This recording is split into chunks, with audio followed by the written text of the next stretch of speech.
There's a passage in Ecclesiastes 5 that I just want to read here a minute. It begins with verse 10. He who loves silver will not be satisfied with silver, nor he who loves abundance with the increase of it. This is also his vanity. When goods increase, they increase who eat them.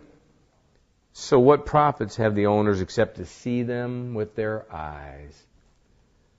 The sleep of a laboring man is sweet, whether he eats little or much. But the abundance of the rich will not permit him to sleep. One more blow, hoping to knock down your idea that being a rich man in this world is something to be envied, something to be desired. He's saying a working man can sleep at night. His hands are tired, his legs are tired, his back aches, but he can sleep. Why? His mind isn't restless. A rich man, he thinks about the silver he has and who might want to take it. He thinks about the silver he has and how he can make it grow. He worries over the house he has. Here, it's too large, and is that corner fixed? And the house he has in the Bahamas, is the weather threatening it? And the house he has in San Francisco, wasn't there a rumor today of an earthquake or a shock of some sort? Everything deteriorating. It's hard enough if you lived in a boxcar, I suppose, to keep the maintenance up. But when I live in an old church, and it's constant maintenance. Now, I love the old church, but there's a price to pay to live in an old church. That price is you spend a lot of money on maintenance, especially if you're as useless as I am in doing anything for yourself. I can get hurt with a paintbrush, so I'm not likely to do much maintenance here, which means I have to pay somebody a good amount of money to take care of this place. Is it worth it? Maybe. I can afford it. I'm not sure if it's worth it, but I'm not wasting, money that I can't afford to waste. But I don't know if we're going to live here forever because of that. My beloved Lois she's now thinking we might move to someplace a little more practical. I'm okay with that. I'm not in favor of it at the moment, but I'm okay with it. I like impracticality as much as you do. But at least I'm thinking about it. Are you? I'm trying to figure out if I'm living the way I want to live. Are you thinking about it? I'm weighing these things. Are you? If you're not, then you shouldn't laugh at me. You're probably a step behind me. I'm at least thinking about it and where things fit in. You probably aren't. You'd probably like to own my church. You probably think that's a cool idea, something that you might even envy me for. Well, if you do, call me and I'll sell it to you, and then somebody else can envy you, and I'll be on down the road and live a little more simply.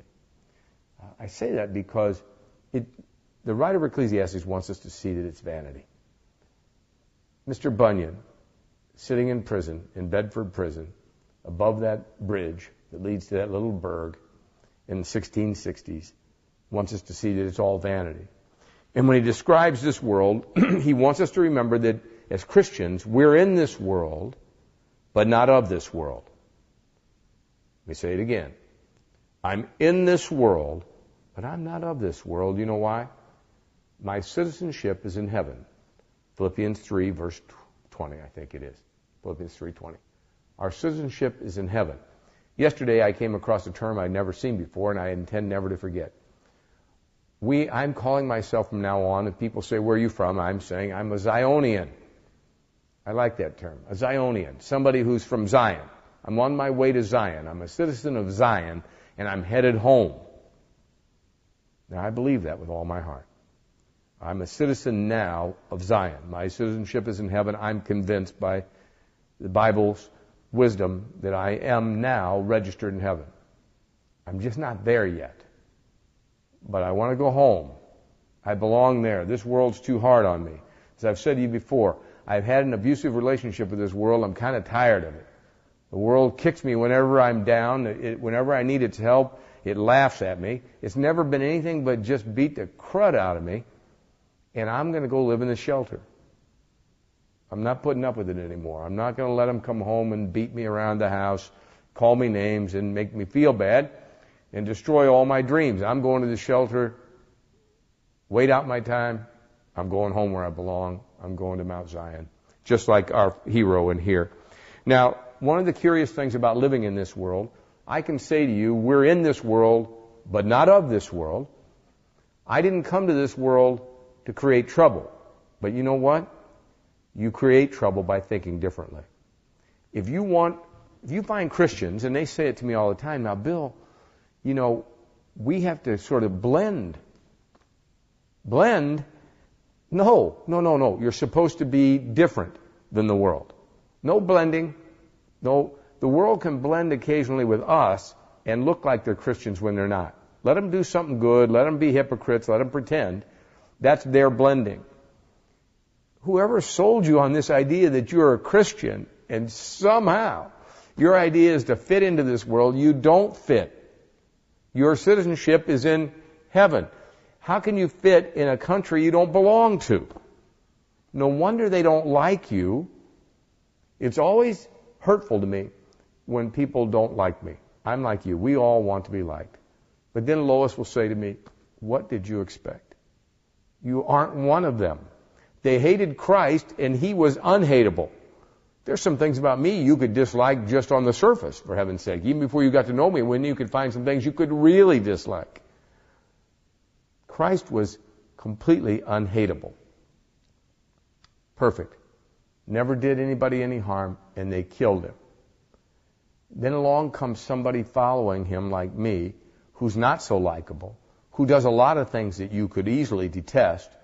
Well, I can't see how I should fare better than he did. If the master is killed, you'd think the sheep would at least be beaten, wouldn't you?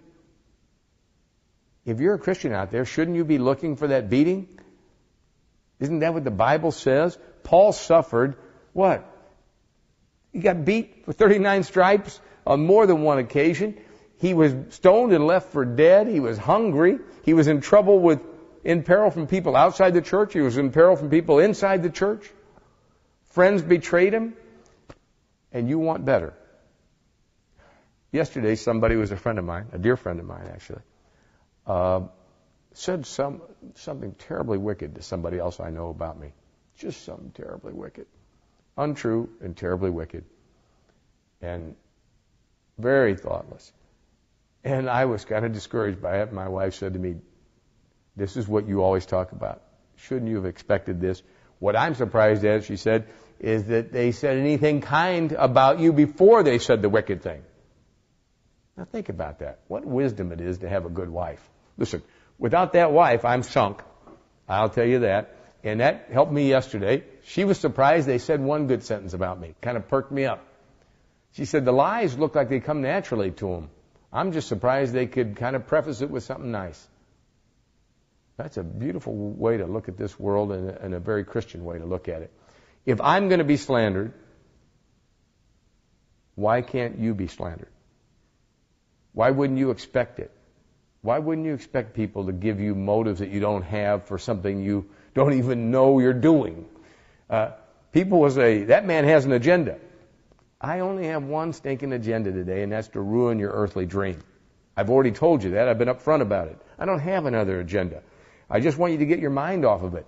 If I could come over to your house and beat you with my fist to get it out of you, I'd do it today. I'd get your address, drive over this afternoon, and pummel you.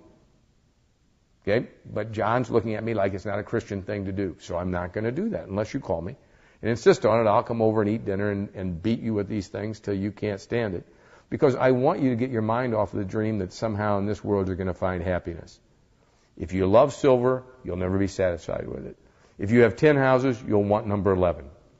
Trust me, it's a vain thing. It's a waste of your time. Now, here's the thing I want you to leave this section with this. They enter the fair. They're bothering nobody, faithful and pilgrim.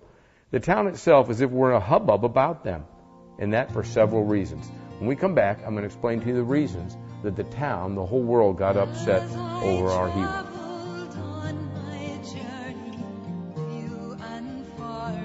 So here we go. We're closing out this program. I want you to see why the town was upset. Vanity Fair is upset at the presence of these two men. First, they're clothed in a funny kind of raiment, meaning they had righteousness on, Christ's righteousness. You remember, that's the robe that he was given early in our little pilgrimage. They had Christ's righteousness on, and the people didn't like it. It would look strange to them. Some said they were fools. Some said they were bedlams.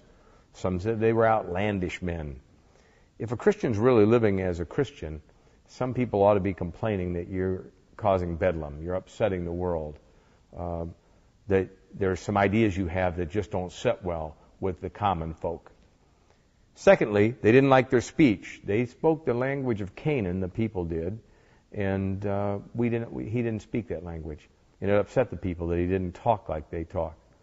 I run into that a lot of times in the TV room upstairs at our condo place, where these guys will talk terribly, and I just have to go over and say to them, you know, it's hard to find anybody who can talk this terribly.